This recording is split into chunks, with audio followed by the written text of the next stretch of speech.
Hey, this is your girl Tysheen. How you doing? How you feeling? I hope you're doing great. You okay? You sure? Okay. I hope you're okay. Yes, David Cross, why America sucks at everything. I don't know why y'all be wanting me to react to these videos. Y'all terrible. But anyway, I'll do it for you. I'll do it for you. Okay? Okay? A few of y'all requested me to react to this, so I'm going to react to it, and let's just get straight to it. America is the greatest country on earth. The strongest, the richest, the most powerful country on earth. As an American, I'm sure you've heard that roughly 135 times a year. 235 if you go to public school. Yes. 335 if you... Yes, we hear it all the time in school. America is the greatest country in the world. I heard it 100 times. In school, on TV, everywhere. Go to a Christian academy. We're told that Americans have the best lives of any people in the world. That we have low taxes, small government, and the highest living standards on earth. And most inaccurately, that we're the freest. Well, it is partly true. America is the richest country, not just in the... I know this guy. He's an actor. I've seen him a lot. ...world, but in the history of the world. It's really hard to comprehend just how rich we are. We have 18 million people who are millionaires. American households own about $100 trillion in wealth, an almost unthinkable amount of money. Okay, so America is the richest country. I don't know if some of y'all know, and I'm quite sure a lot of y'all probably don't care, but I live in New York, and they said that we have the most richest people in the world. Like, we have mostly all the billionaires live here. I don't know how true that is, but I was told billionaires live here. And I'm like, so? Good for them. Ever. But there's a curious paradox. Most Americans actually have a much worse standard of living than people who live in poorer countries like Germany or Finland or Britain. But how can that be? That shouldn't make any sense. Well, here's the shitty deal. Americans get significantly worse services because our tax dollars don't fund them. So of course our services are worse, and thus we enjoy less happy lives than people who live in the aforementioned countries. Not that difficult a concept to conceive, really. You get what you pay for, said the cartoon dog to the other cartoon dog. And while you might think the reason American tax dollars don't fund as many services is because we pay lower taxes than other countries, that's not even true. Oh. When you add federal, state, local, and sales taxes and include other costs and services that our taxes don't cover but other countries' taxes do, like our uniquely high health insurance premiums, you'll find that Americans actually give away more of their wages than most of the developed world. So freaking true. I mean, I work for myself now, and I do YouTube, but when I was working like at the hospital or anywhere, like I work a lot of places. And let me tell you something, when you look at your check, it is so, how should I put it? It's just unbelievable. Like the check alone, you'll see all this tax they take from us. By the time you go home, you're going home with really nothing. Once you pay off your bill or whatever, you're done. You don't have nothing left. I mean, literally have nothing left. So, yeah. For example, in Canada, for a married worker with 2 kids, all of the previously mentioned costs combined, from taxes to health insurance premiums, make up only 11% of the average wage. In the UK, it's just about 26%. Meanwhile, once you tack on the cost of our outlandish health insurance premiums, you're spending a whopping 43% of your paycheck. That's more than France, Finland, Sweden, and Norway. Sheesh. Annoyed by ads in front of every video? You can block those ads with the AdBlock 360 browser app. In real reality, Americans keep much less of what we own than in other countries. In other countries, their government takes a bit more tax, but then gives that money back to their citizens in the form of healthcare or job support, or a general safety net for all vulnerable citizens, no matter how dusky they are. I'm not surprised. All them videos I've been watching, I can't believe it. At least the taxes is going towards healthcare and all that, but here, all the tax we pay for, we still got to pay for healthcare, and healthcare is expensive. And y'all seen the videos. Y'all see the videos that we watched together? So what do Americans get for the money we pay in? Well, sure, we get a crumbling infrastructure, shameful homelessness, and millions of hungry, neglected children, but we also get some of the worst services in the developed world. Again, our healthcare. American healthcare is simultaneously the most expensive, the least efficient, and the least effective healthcare system in the developed world. Yep. Hey, the devil's trifecta. And in exchange for this extremely expensive, inefficient healthcare system, what do we get? Well, we get some of the worst health outcomes in the developed world. We have fewer hospital beds per capita than people in Turkey or Brunei. Wow. Americans have a lower life expectancy than people in Lebanon or Cuba. And in the Mississippi Delta and much of Appalachia, life expectancy is lower than in Bangladesh. In fact, in 2017, the United Nations sent a commissioner to West Virginia to document what he saw, and he described, quote, third world conditions of absolute poverty, unquote. We even have a higher infant mortality rate than people in Russia and Serbia. In every single metric, America does worse across the board. So why is healthcare so expensive? Because it's so complicated. You have to look for in-network physicians, schedule an established care appointment, beg for coverage from your insurance company that couldn't care less about you. No. And that's if you're lucky enough to have good insurance. Compare that. He's keeping it real. I like him. He's keeping it real. They really don't give two shits about you. They really don't. It's all about, you better have this. Gotta have this. That's all they care about. To Britain and all of those other evil, socialist-like countries where it's simple. Public hospitals provide free treatment to people who need it. That's it. I'll repeat that. Public hospitals provide free treatment to people who need it. Who need it. And here's the best part. Even though Britain offers healthcare for free, their system is actually a lot cheaper to run than ours. Per capita healthcare spending in the US is almost 3 times what it is in Britain, and almost 5 times what Canadians spend. In fact, Americans spend the most per person of any country in the world for healthcare. But the free market is more efficient, you screech. But in America, private systems often aren't efficient at all. Private drug companies have an incentive to charge whatever they can get away with for pharmaceuticals. In Canada, a carton of insulin costs about $20. In the US, it costs $300. Yes, I was going to say that. It's sad that I know the price. Yeah, I was going to say that. Insulin. Well, yeah, $300. If you want what you call it, inhaler, I think that's $300. If you want the ambulance, is $5,000. If you need the what is the other thing called? That pin. What is it called? I forgot the name of the pin that you need for if you have allergy or something like that. I forgot the name of it.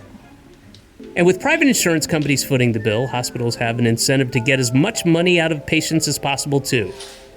In 2015, the average cost of an MRI scan in the U.S. was $1,119, but it was only $215 in Australia. Spain, about $181. And our healthcare system is so inefficient that we spend over a third of our cost on administration.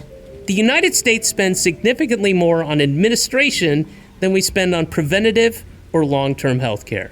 That's just not smart. No. Okay, we get it. We all know that American healthcare is so much more expensive, you say, but that's the cost of having the freest freedom in God's favorite country. Well, guess what? Medical procedures that are totally free in Britain, like giving birth, cost tens of thousands of dollars in the United States. I mean, you want to talk about the cost of freedom. Sadly, because of these high costs, Americans often avoid going to the doctor, something almost half the population say they do. With shoddy or non-existent health insurance, Americans will... It's sad because it is a lot of people who just try to... It's sad that a lot of people do try to avoid going to the doctor because they got to pay for it, you know? So you don't go to the doctor, you end up getting sick. You know, your condition might get worse and worse and worse and worse because you don't have the money to go see the doctor. So you stay home, your condition get worse. And then when it get worse, you got to spend way more money because they said that you end up in the hospital. You got to pay for the ambulance. That's $5,000. I don't know how much the medication is gonna cost. Then the X-ray, he says $1,000. You got to do all these tests. All them tests adds up. So yeah, them medical bills are expensive. Wait until their conditions force them into the emergency room where treatment is far more expensive. I told you. Again, not a smart system. Quite often, they end up putting off medical visits and dying. Yeah. Susan which is so friggin' sad. So sad. Finley, a 53-year-old Walmart employee in Colorado, got pneumonia and took one day off of work beyond what Walmart's policy allows. So of course, Walmart's gonna Walmart, which they did by firing her. Without her job, she lost her nominal health care coverage, she struggled to find new work, and after avoiding a visit to the doctor for flu-like symptoms, she was found dead in her apartment. That's sad. This is sad. What he's saying is so true because there are people like that. Like, they don't want to go to the hospital because it's expensive. They can't afford it. You know, you take a day off from your job or maybe a couple of days from your job because you're not feeling well. Then most jobs, they want you to bring a doctor letter, a doctor's note. But the reason why some of them don't go to the hospital is because of the bill or is because, they're scared. I don't know. Then you end up getting fired. And now you definitely don't have no money to pay for the doctor. So it's sad that happened to Susan. And then this happened to a lot of people. When Americans do manage to get treated, they frequently can't afford it. Simple, life-saving treatments can cost tens or hundreds of thousands of dollars, and if they don't have really good insurance, they're forced to take on medical debt.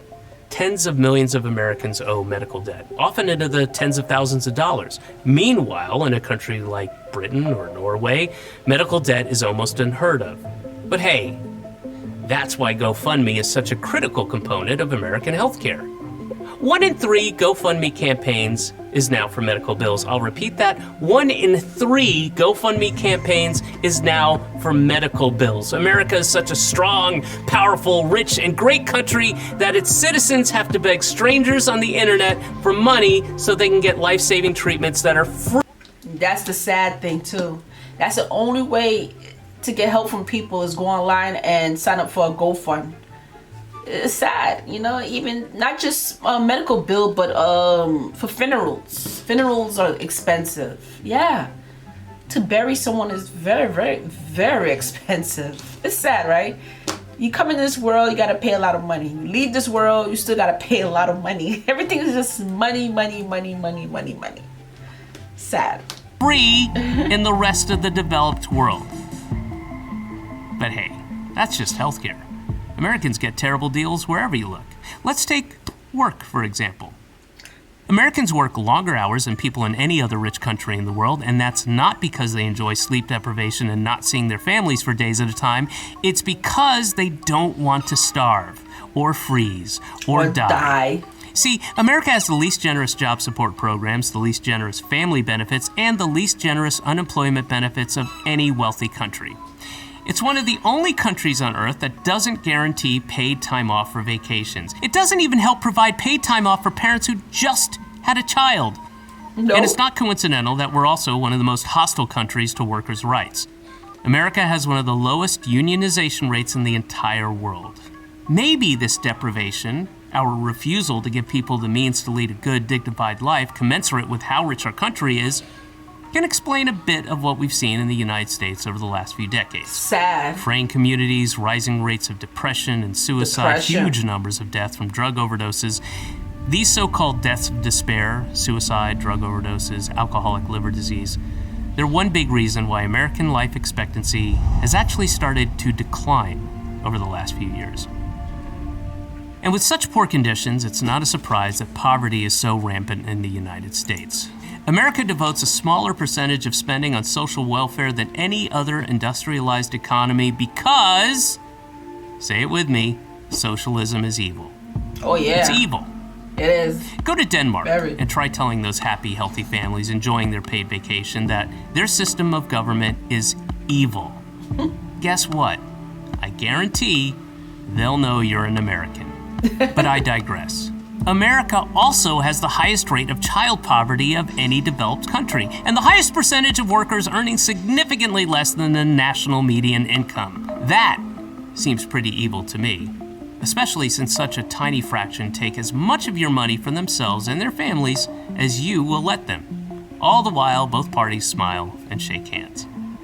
Across every single metric, no people accept a worse deal than Americans today. High taxes, high cost of living for next to nothing in return from the government. So true. It's just sad. I've been seeing this for years. Half of the stuff that he's saying, I'm not surprised because I've seen it all. I've seen it. So none of this surprised me. That's why when people say America is the greatest country in the world, I'm sitting in the back like,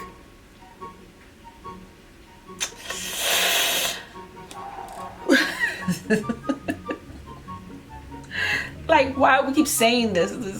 I don't know why we keep saying this. It's like they program us to say it in school. I hear it all the time going to school, and I'm still, to this day, I'm still thinking to myself like, what? Where are you getting this from? Oh man. The most expensive healthcare system for the worst health outcomes. More money taken from workers for the highest rate of child poverty. We are the richest country in the history of the world, but we have fewer miles of high-speed rail than Uzbekistan. We are the greatest country in the world, yet we have the most people in prison of any country, and the highest incarceration rate as well, and a higher rate of police killings than in Angola and Sudan. America is bad at everything because David is telling y'all the truth. Y'all better listen to him. Listen to him. He's not telling no lies at all. Because instead of choosing to make life better for people through a public healthcare system or more generous childcare policies or better public transit or programs that allow people to spend more time with their families, American law is designed and crafted to protect a class of parasitical middleman industries. Instead of using a proportionally tiny piece of the massive amount of the wealth in this country to make people's lives healthier and happier, most of our elected leaders are, and have been for generations, engaged in a massive project of looting, gently and lovingly guiding as much money as possible from working people into the pockets of the well-connected and the ultra-rich. Think about that as we start hearing about the inevitable rise in homelessness, poverty, starvation, and sickness that will occur during these coming months and years in the greatest, strongest, richest, most powerful country on the face of the earth. I'm David Cross for the Gravel Institute. As an American, this made me so sad. Even though I already know, I'm not gonna sit here and act surprised. But it's the truth. It's the truth. There are people in my comments will say, well, Tysheen, why are you still there? Why don't you move over here? Why don't you move over there? It's gonna take time, okay, y'all. I can't just. I have family, I have kids. I have one child, but I can't just get up and just move to another country. It's gonna take me time, okay? But I do have plans. So I know some of y'all gonna comment that down below. Well, you should move. Okay, when the time is right, I'll move. But yeah, America is an expensive place to live. That's how I don't understand how people be rushing to come here. When they do come here, they surprised. They're like, oh my God. And I'm like, what did you expect? What you thought was gonna happen when you come here? You gotta work hard. Very, very hard. You gotta work very hard to get what you want here. Okay, nothing is free over here. Gotta work hard. You need to have at least about 3 jobs here. If you go have one job, that's good, but you better be making at least about 6 figures or even more. I think it's more than that. Well, yeah, 6 figures is good enough, but you gotta make some money, okay? Cost of living is so expensive, very expensive. Okay, this is very expensive. But anyway, I'm glad I watched this, and I see this guy before. I don't know if this is his channel, because he's an actor. I've seen him in a couple of TV shows, a couple of movies. But it's crazy that he's talking about this, you know? And he's a celebrity. But anyway, if there's any other videos you'd like me to react to, comment below. Let me know. And also, don't forget to subscribe to my channel. And I'll see you lovely people. Take care of yourself. Bye.